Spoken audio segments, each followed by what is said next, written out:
Nah, ini dia Bapak motivator kita, Bapak Haji Ali Fauzi, yang telah berhasil dalam kehidupannya dari Muara Gembong sampai menaklukkan Kota Bekasi di bidang pendidikan, dan sampai sekarang telah melalui karir dari guru SD, SMP, kepala sekolah, pengawas, bahkan dahsyat jadi kepala dinas, bahkan setelah pensiun pun masih eksis di pendidikan, yaitu menjadi ketua Dewan Pendidikan Kota Bekasi.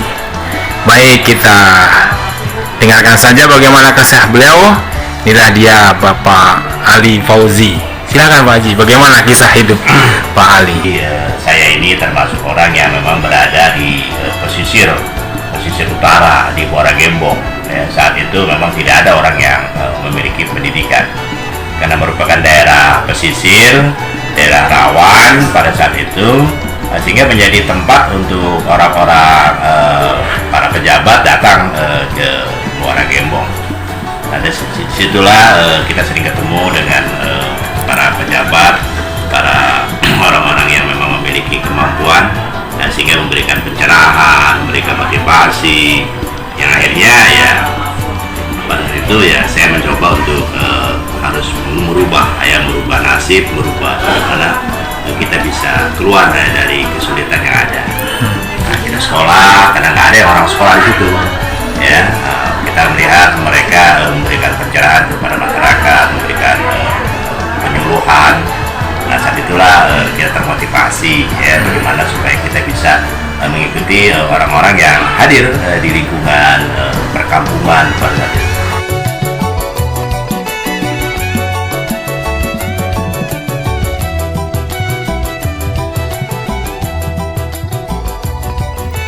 Bagaimana awal sekolah Bapak Ali Fauzi dari daerah pinggiran yang memang saat itu belum ada orang yang punya motivasi untuk sekolah. Ya, alhamdulillah perjalanan waktu kita sekolah di Kerawang, ya, kemudian sekolah di di Serang, Banten, kemudian juga kuliah, dan itu memang yang terpenting adalah kita punya visi dari awal, punya cita-cita, ya, dan tidak lupa ya kita harus selalu berdoa, ya, selalu memanjatkan. Saya sangat meyakini, ya, tidak ada satu doa pun yang tidak dikabulkan, semua doa dikabulkan, hanya prosesnya saja, ya, kadang waktunya yang berbeda. Saat kita sujud, kita berdoa menginginkan sesuatu, ya alhamdulillah. Yang penting kita bekerja dengan ikhlas, bekerja dengan semangat, ya. Jangan bekerja itu ingin dinilai.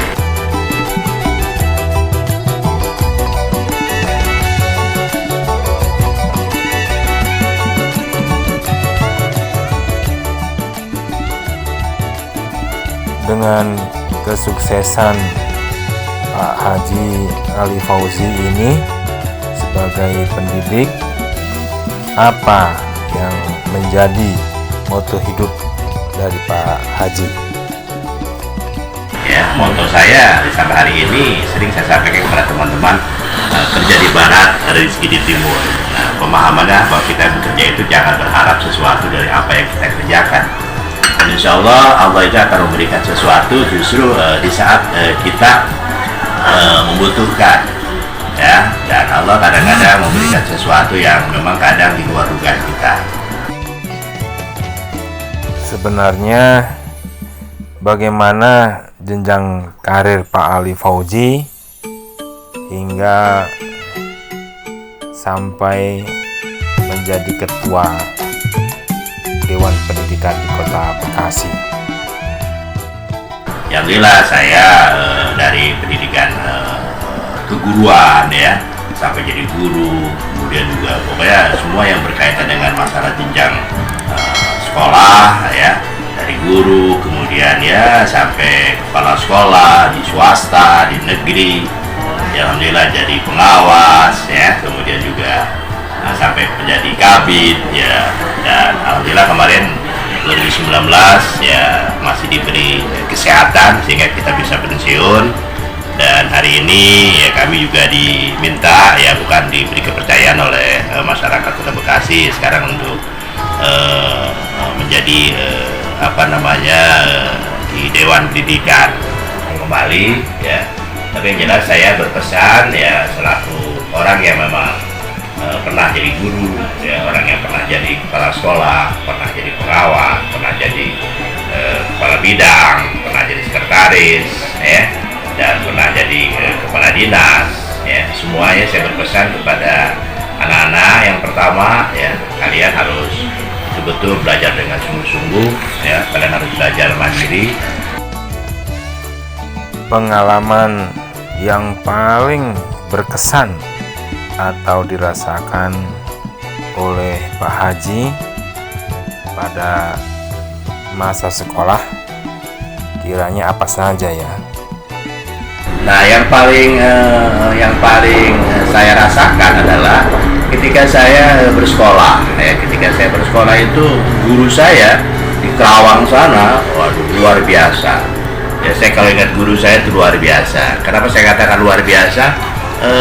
Beliau mendidik kita ini tidak ada rasa harus ingin mendapatkan pamrih, ya. Bahkan yang saya masih ingat terkesan sekali adalah ketika saya berada dalam sebuah rumah, di rumah guru, ya kan, rumah guru, rumah ustadz, kemudian saya diajari memasak, ya. Padahal saya seorang diri, gitu kan. Bisa saja sebetulnya saya diajak makan oleh guru sendiri, tapi saya diajari masak, ya. Bagaimana supaya saya bisa masak. Nah, ini ternyata luar biasa. Ternyata itu pendidikan. Kemudian yang kedua yang paling saya terasa adalah ketika saya lulus di SMP di Kerawang, saya dibawa ke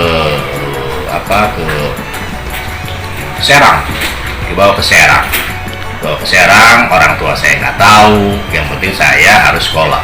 Dibawalah saya oleh guru saya ke Serang, kemudian saya dititipkan di asrama supaya saya bisa mandiri, kemudian saya masuk ke sekolah keguruan di Serang, ya. Dan orang tua saya nggak tahu kalau saya sekolah, ya. Nah, ini banyaklah cerita-cerita lain yang nampaknya memang harus secara khusus, ya, kita persiapkan. Nah, intinya kepada semua teman-teman yang sekarang masih bekerja, yang sekarang masih diberi amanah, yang sekarang masih punya kesempatan, ya, saya berharap kepada guru, ya, kerjakan dengan ikhlas, ya. Sebab pembentukan karakter itu diawali dari kerja yang ikhlas. Sebagai orang yang sangat berpengalaman di dalam memimpin, kiranya apa saja nasihat Pak Haji untuk para kepala sekolah yang sedang menjabat? Saya juga berpesan kepada kepala sekolah, ya kan, Anda diberi tugas, diberi kepercayaan dengan waktu yang telah ditetapkan.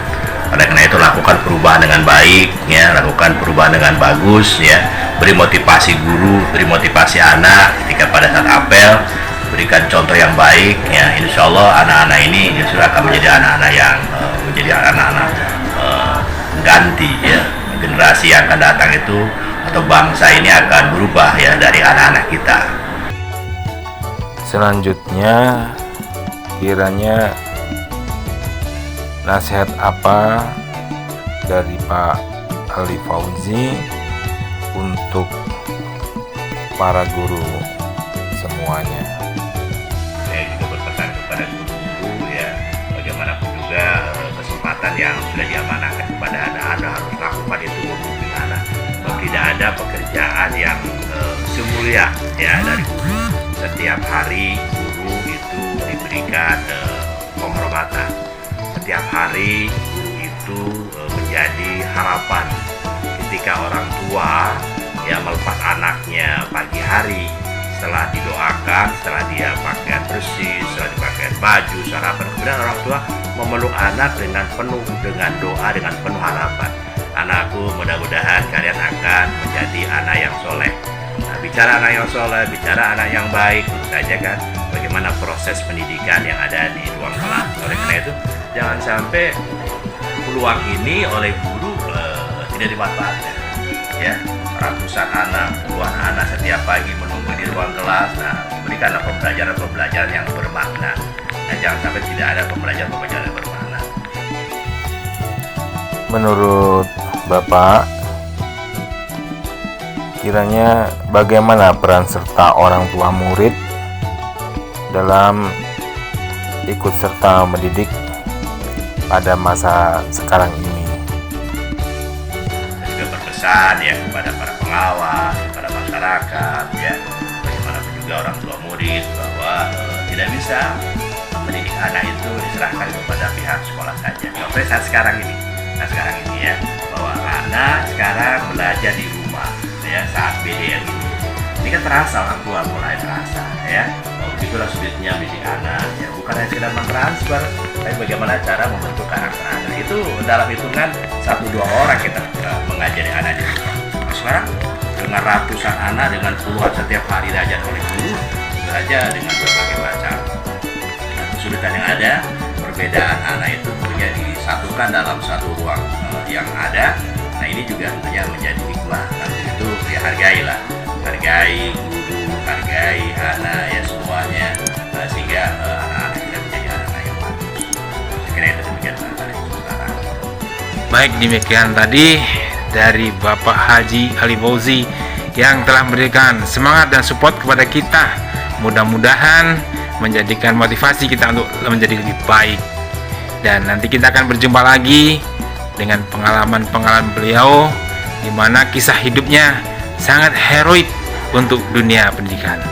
Terima kasih, sampai jumpa lagi.